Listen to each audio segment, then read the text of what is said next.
was when, and I know you guys know what I'm about to ask, when the growth hits you like a freight train, and I'm thinking even more, this is not me, I'm sorry. I know my question. Because you have a perishable product, how can you keep up the quality and stay small scale? Because I remember listening to the CEO of Dancing Deer Cookies years ago, and she was approached by William Sonoma. And it was like, oh my God, I need money so badly. She had to walk away from the opportunity because of her product didn't have preservatives. And I wondered, have you, or any of you, but could you get too many women in your group? I mean, would you have to turn them away? What would happen? I don't know if you'd have too many shoe buyers, but I mean, it is, as you grow the business or work really hard to, will you hit that moment where you have to take the next step? Oh, the hope is that that moment does come, right? Yeah. I wouldn't be trying to grow a business if I wasn't at some point thinking about that step. I've done a couple things to extend shelf life without adding serious preservatives, like investing in heavier duty, high barrier bags that I package the products in.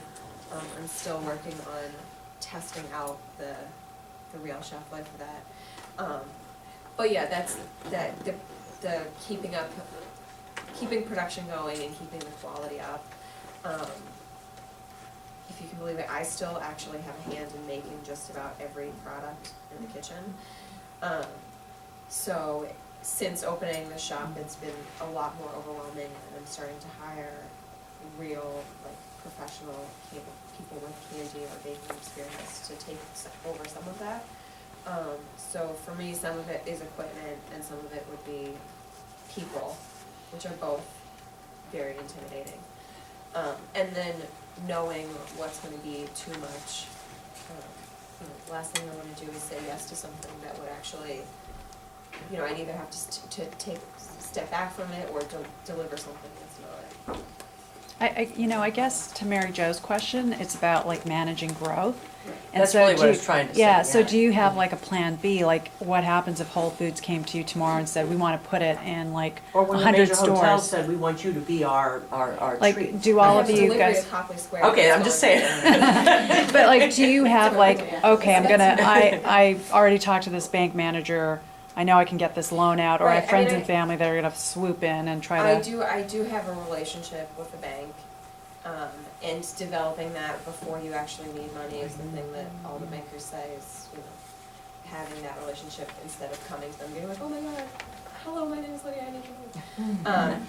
So I do kind of have a plan, and I try and work on that. I've had a few of those inquiries where I've said yes and then hung up the phone and been like, oh my goodness, I don't know if I could fill that order. And just being like, if that happens, I'll figure it out. Sure. Yes, you do.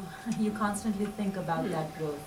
And the decisions that you make, and just to give you a contrast, and the decisions that you make, it's better to make those decisions from day one than certain decisions that you can make, than making them when the need arises. It's always, planning is crucial. For example, there are designers, now that I'm in this business, there are designers who I meet often who may decide to manufacture it within the United States or close to where they live because it's easier for them to manage.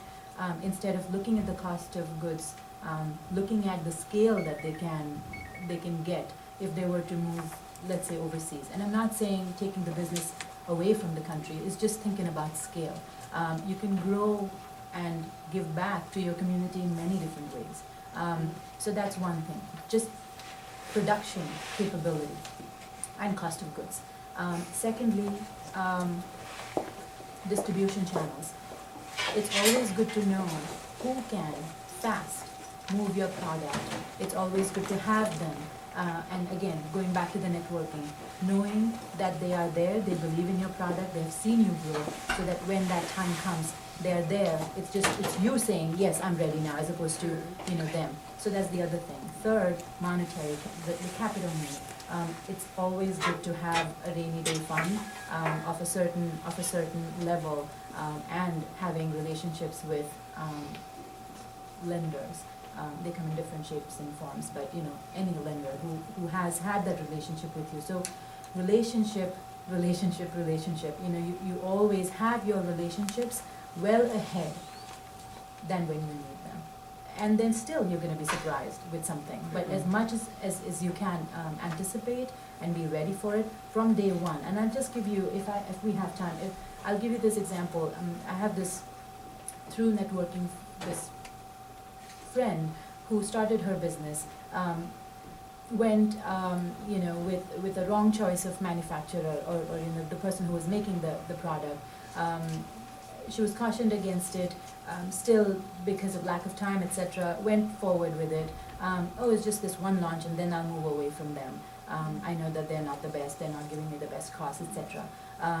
So the first launch happened, and the next launch, I'm feeling comfortable with them, let me go with my big launch at this big show, and it turned out that they're not able to now deliver to her needs. So things can happen. Always think about scale right from day one. If Nordstrom comes to us, or if, I don't know, Babies R Us comes to us, I should be ready for it. And you plan for distribution, you plan for your logistics, you plan as if you're there from day one.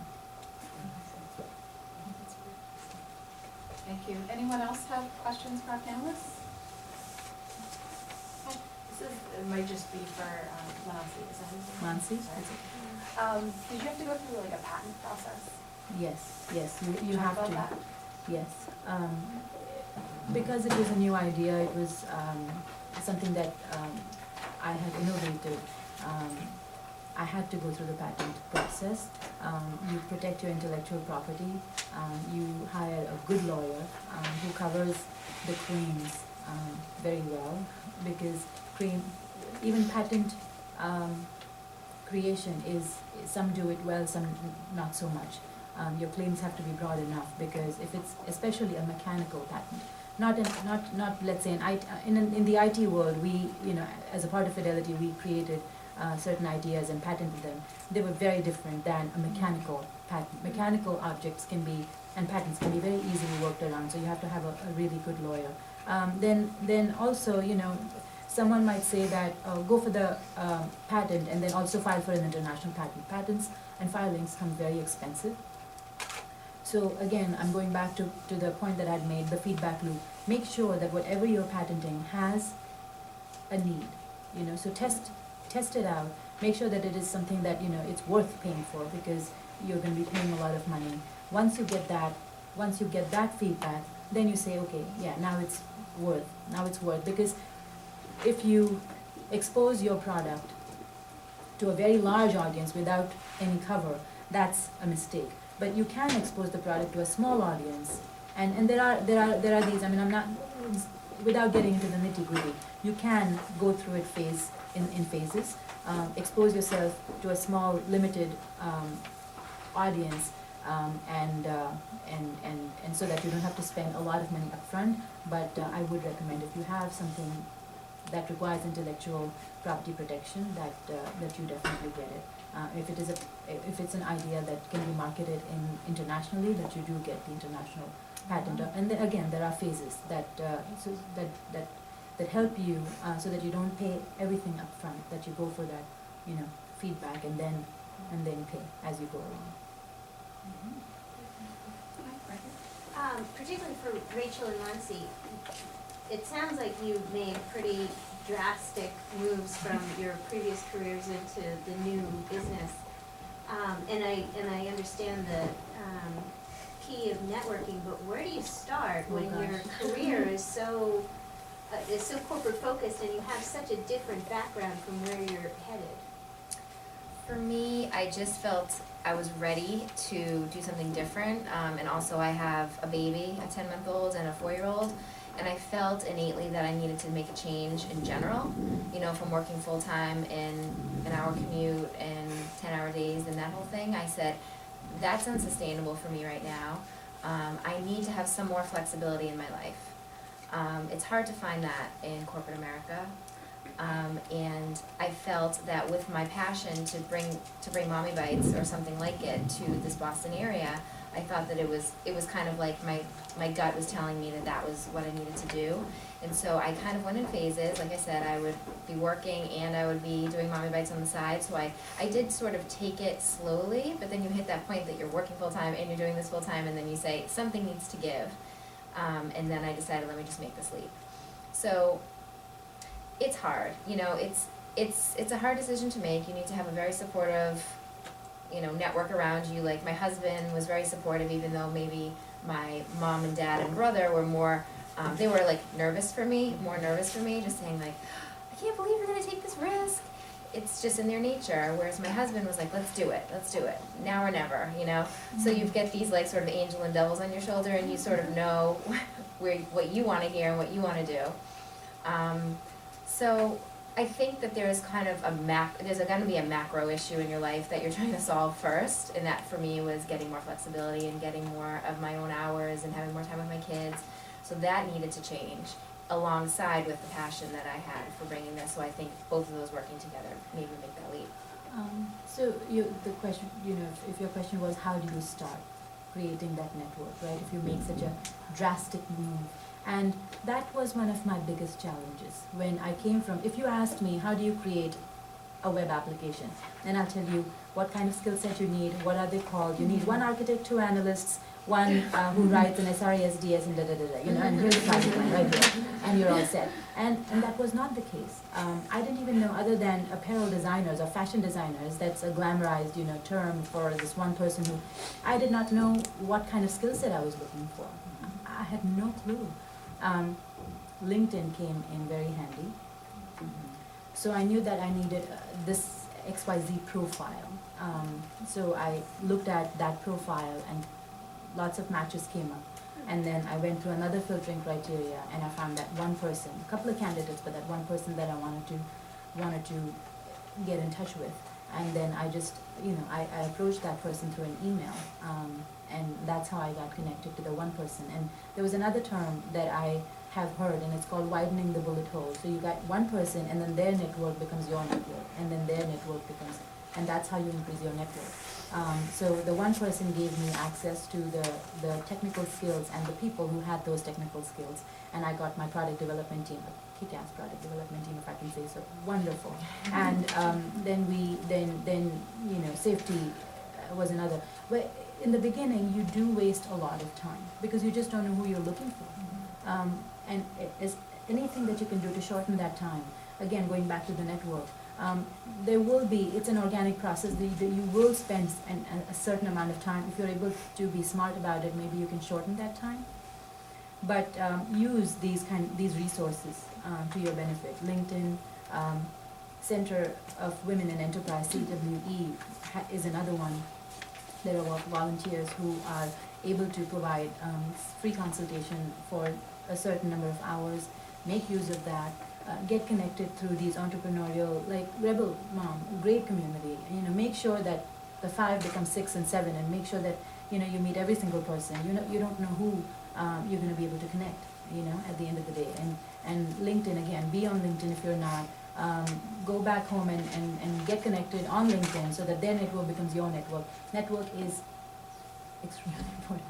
Yeah. Some of it's also asking, if you're on Facebook, asking your Facebook friends if anyone's a web developer, or if anyone is a professional photographer. And I mean, like we said, I bartered a lot of those products to begin with, but a lot of them came like friends I didn't know who wrote code, or people who they can refer that they might have worked with in the past. Yeah, there's lots of domino effects that are going to happen. You're Googling someone that can speak about sleep in Boston, and then that person does an event, and then, do you know so-and-so, do you know so-and-so?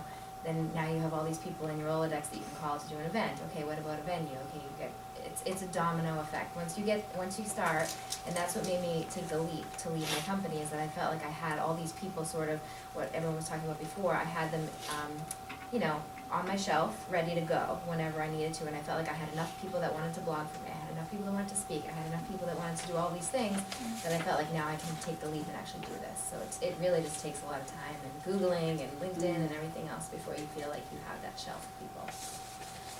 I just wanted to add in terms of networking, I mean, this is what Rebel Women is all about, and we've heard great things about LinkedIn. I use LinkedIn all the time, but our hope is that the level of networking that happens on LinkedIn will happen with the women in our community, and it's all about network effect. So the more of you that go on and create profiles and ask questions, we can create our own LinkedIn that's relevant for women. Because one of the things I found with LinkedIn is that you have this professional career, you're in finance, you're in consulting, all of a sudden you want to open a shoe company or you want to start a product line of something. And LinkedIn doesn't like lend itself, the way you've built your profile on there, it's very structured. You can't really break away. All of a sudden you're doing something completely different and people are like, oh, well, she's a finance person. Why is she opening a cookie company? It doesn't make sense to me. Whereas I think Rebel Women will sort of give you the opportunity to talk about your new passion, explain where you are now. And so really today, if we could encourage all of you to start connecting with us, let's look at the blog, because it's all about people like you. And I think, women network differently than men do. And people are going to LinkedIn. A lot of recruiters go to LinkedIn to look for people, but I think there's a different way to network and connect, and I think that's what our goal is. So stay in touch. Great. Do we have time for one more question? Or Sure, one more. Let's have one question in the back there, I think. I had a question about legal things, like you were saying the patent, that you needed a good lawyer. Are there any other legal issues that come up where you really need like good lawyers to help you either get started or if you've already started? You do. You do. If you're going to be interactive, if you're not the only person working on your venture, if there's anyone that you're hiring, either full-time or as a consultant, or if you have contracts to review, you are going to need an attorney. The other, forget everything else. Let's say it's a service-based company, and let's say you're the sole proprietor. It's important to have some level of legal counsel up front, because they are going to help you determine your legal entity, your business as a legal entity, whether it's a corporation or it's an LLC or they help you figure that out. There are also tax implications which you want to get some help on. Having an accountant, a bookkeeper, accountant is very important, because these are the things that they help you figure out. Even if, let's say, you're a service-based company and mainly it's you, at least even in the beginning. So these are some of the basic, and then of course the needs become more and more complicated as you go farther along. Thank you all so much. We are sort of running out of time. I want to be conscious of those of you who came early and might be running out of time on the meters. So we are going to break here the official portion, but do feel free to speak with our panelists, ask each other the questions you might have. Yes? Introduce everyone quickly. Yes, we do want to introduce everyone quickly. But before we do that, just briefly, again, thank you to our panelists. I've been tweeting a little bit. We don't have great coverage here, so the tweets will be up when I go out of here and get reception. But you can look it up on, it's #RebelWomen, and our handle is #TheRebelWomen.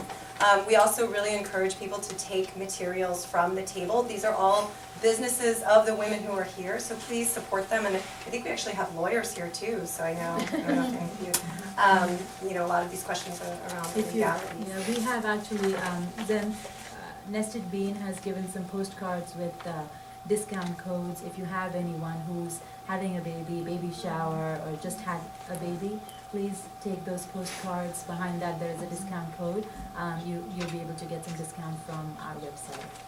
It's a good baby shower gift. So we're going to do a quick go around of the room, try to take about 15-20 seconds, just say your name and one thing that you might need from this audience. We'll start over here. I'm Hannah Liberty. I'm a user experience and a web designer. I am looking to, if anyone is a developer, I'd like to kind of make contact with a nice developer. They will speak to me. Across? Yep. Hi, I'm Luana DeVenis, and I'm a psychologist, and I had a practice out in Williamstown, Mass, and I just moved back to my hometown here in Lexington and grew up here. And I'm looking for referrals. I work a lot with adolescents and young adults, it's my specialty. Hi, my name is Binzo. I'm still working for corporate America. Just come here to see all the women in their own to focus on ideas to the future career transition. Hi, I'm Yang. I'm an education data analyst. Right now in my spare time, I also do education exchanges between the US and China. And sometimes I need host families for students from China. If you are interested. Hi, I'm Susie Lee Snell. I'm a health coach, and I've been trained in allergy release technique, which is a process that helps people overcome their food and seasonal allergies. I'm kind of looking for somebody to help me kind of brand my image a little bit. I've got business card looking this way and my profile card looking this way, so I need somebody to kind of smooth everything out for me. So if anybody's out there, feel free to say hi.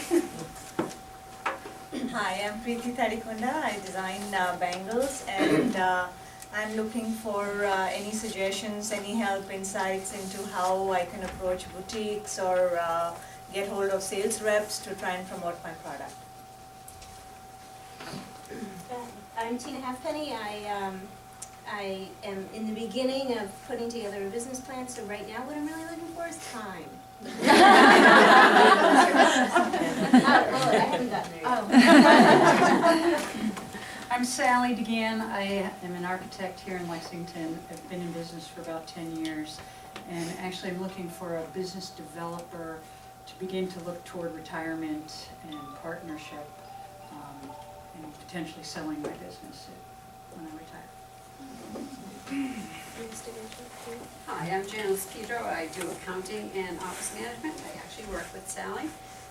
Wanted to know if anybody knows any project management software packages that are out there that may be suited for an architectural firm or any type of project management software. If anybody knows of any, let me know. I'm Jill Wing. I'm currently not working. I'm just come here to get inspired, to get new ideas, to meet everybody. So welcome to everyone. Thank you. I'm Mary Jo Bohart with the Lexington Chamber of Commerce, local small business organization. And we have, for about 6 years now, a monthly Women in Business midday forum. And we have a half-hour guest speakers. We tend to have women who are local, but not always.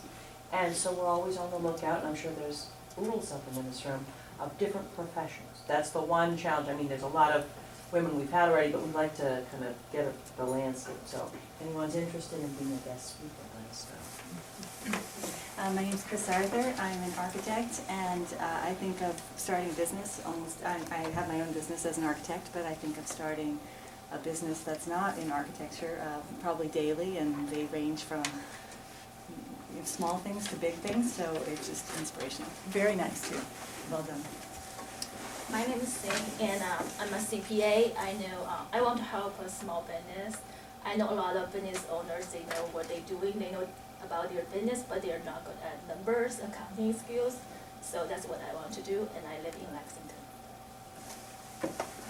Hi, my name is Isabel. I'm a new mom, and I take care of 2 kids, but I'm hoping to have my own home daycare, and then expand to a daycare center, and to consult other daycare center how to improve them, because this idea comes from the Chinese family. Always sometimes they let the grandparents or relatives to take care of the kid for a long time, and it really create insecurity for whole life for the kids. So I'm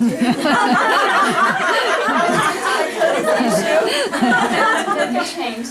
I'm looking for similar ideas and similar passion people to partner with in the future.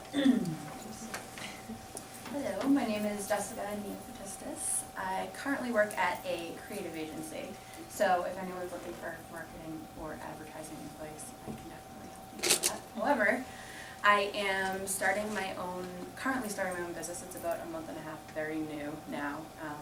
I came up with a business plan for a kind of a design for a multi-purpose shoe. And I'm currently kind of stuck looking for a footwear shoe designer right now. The business will also tie into smaller local, other than Boston now, Boston charities that don't always get the contribution that the bigger ones in our area do. So that is where I'm at. Just for Jess.